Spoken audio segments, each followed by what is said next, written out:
We all know that what we see on the silver screen isn't real, but today's movie makers conjure wizardry more arcane than anything up Doctor Strange's sleeve to fool us into thinking it is. So let's dive into the art of the science and the secrets behind how movie makers pull off the impossible. I'm Josh from WhatCulture.com, and these are 8 secret techniques films used to ensure perfection.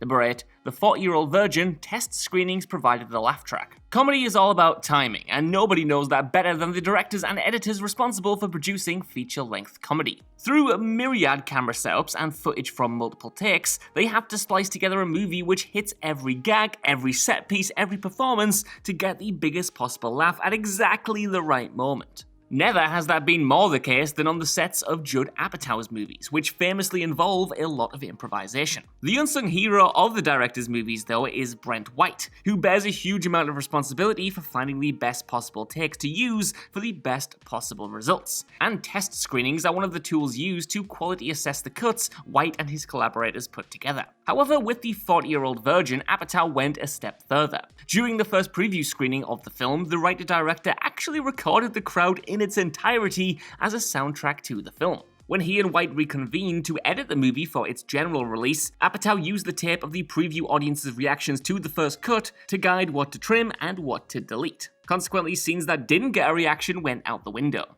Number 7. Terminator 2 Judgment Day, The Man in the Mirror. One of the lesser-known problems that faces filmmakers is the age-old question of how to film scenes where actors are staring at their own reflection in the mirror. Today, of course, lighting, mics, cameras, and crew can be digitally removed from the finished scene, but that kind of technology is a relatively recent development, and even then took a while to be cheap enough to employ in day-to-day movie making. For Terminator 2 Judgment Day then, James Cameron had a specific scene in mind, the one where Sarah Connor assesses the T-1000 CPU and, with it at her mercy, has to decide whether to destroy the killing machine now or trust that it'll continue to protect her son. For it to work, both Linda Hamilton and Arnold Schwarzenegger needed to be shown in the mirror at the same time, but Hamilton would need to be in motion. To allow for full camera movement in blocking this pivotal scene, he came up with a novel approach. You see, actress Linda Hamilton actually had a twin. The mirror image then is actually Hamilton and Schwarzenegger facing the camera, and there's no mirror set up at all. Arnie's body double sits still with his back to the camera, and Hamilton's sister acts as her double, mirroring Hamilton's actions. It is simple but ingenious. Number 6. Romance and cigarettes, let's get it on with an exercise ball. For John Turturro's third film as a director and his first as the sole writer, he chose to develop a musical about married, middle-aged, working-class New Yorker Nick Murder, his embattled wife and family, and his mistress, a passionate red-headed Englishwoman named Tula. It's an oddly sweet movie that hinges upon the unlikely relationship between Murder, played by The Sopranos' James Gandolfini, and Tula, who is Kate Winslet cheerfully playing against type. True to form, however, Turturro wanted something a little different for the love scene between the pair. Sex scenes are tricky at the best of times, but here Turturro couldn't get the sense of wild abandon he needed because Kate Winslet had actually ripped all the ligaments in the left side of her foot. Fortunately for the movie though, he then had an epiphany. It would be easier to get the performances he needed if he shot the two of them separately. And so that's exactly how Kate Winslet found herself at 3 AM, bouncing on an exercise ball, one leg up at a cast, with a crew member on either side supporting her. When it came to shooting Gandolfini's side of the scene, he simply shot him from above and waved a wig in front of the camera to simulate Winslet's energetic participation. It is admittedly easy to tell once you know what's going on, but it certainly adds to just how bonkers this scene is. I mean, just look at Gandolfini's O-face. That is a sight to behold. Number 5. Desperado, the guacamole guns.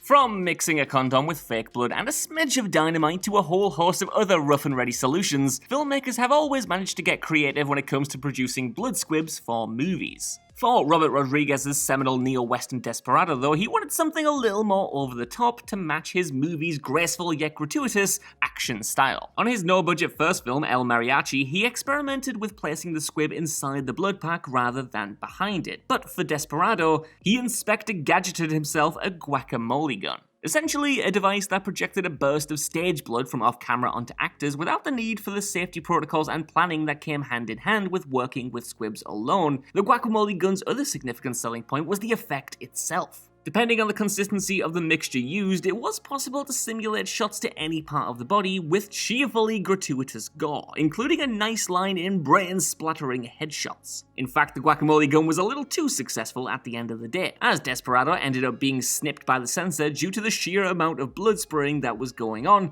and much of the film's action scenes needed to be revisited in the editing room. Number 4. Eternal Sunshine of the Spotless Mind, The Tide is High.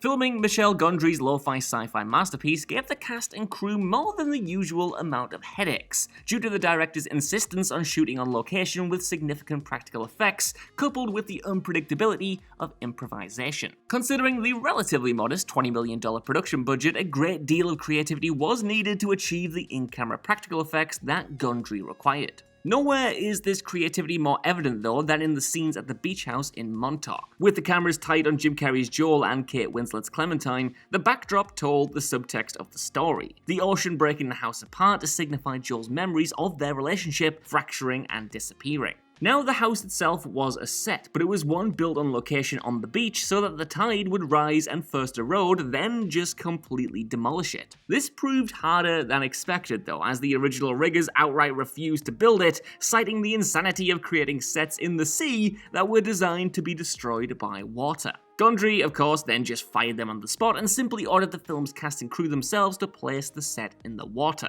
causing the head of the union to apparently tear strips off him in front of everyone. Number 3. Tenet, Reversing Time Without CGI. When it comes to head-blagging sci-fi, Michel Gondry's intensely personal, low-budget indie is one thing, but Christopher Nolan's Tenet, well, that's another thing entirely. An action thriller in which some of the set pieces and characters are moving forward in time and some of them are moving backwards in time. Yeah, that must have needed at least some computer-generated effects to bring about, right? Well, astonishingly, Tenet's temporal inversion scenes were performed practically in camera, just like the vast majority of Nolan's previous movies. Take the dumbfounding car chase between the protagonist's vehicle and two inverted cars just for example. Firstly, the set piece itself was mapped out using 3D animation software to study all the parts forwards and backwards from every single angle. It was important that the action make perfect sense from the perspective of each of the three vehicles involved. As is often the case for car chases as well, multiple cars were rebuilt to allow filming to take place, but in this case, camera setups in pods on the roof and in the back were facing backwards, and the car transmission was converted so that they would, with the flip of the differential, be able to dive backwards as easily as forwards. The stunt involving the flipping crash of the second inverted car was something they could only film one time,